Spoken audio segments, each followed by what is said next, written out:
How can you run for election if you're sitting in a courthouse? His anger is palpable. Former President Donald Trump running out of options, calling the ruling in his New York civil fraud case a witch hunt and election interference. And that's why we must do everything in our power.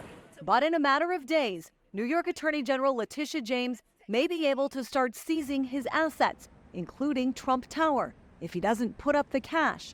$454 million by March 25th. More than 30 bond companies have already denied him the money. It's a fine some legal experts say violates the 8th Amendment of the Constitution.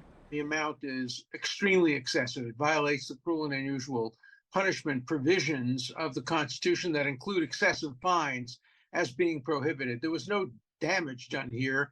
The judge just made up this figure. Constitutional law professor Alan Dershowitz warns the impact could be a chilling effect on others. You can't deny somebody the right to appeal based on lack of funds. That's a violation of equal protection and a violation of due process. Some have also called the case politically motivated, since Attorney General Letitia James ran on the promise of going after Trump. I look forward to going into the office of Attorney General every day, suing him.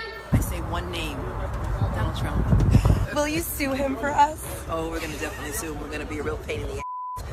But in the civil fraud case, the judge concluded Trump and his associates engaged in a years-long conspiracy to deceive banks and insurers by inflating the value of his properties and the size of his wealth, took no responsibility, and showed no remorse. Donald Trump falsely, knowingly, inflated his net worth by billions of dollars to unjustly enrich himself, his family, and to cheat the system. This week, Donald Trump's lawyers called the difficulties in obtaining this money insurmountable. He was able to secure a more than $90 million bond to guarantee a defamation judgment he owes to writer E. Jean Carroll in a separate case. In Washington, I'm Christine Frizzau.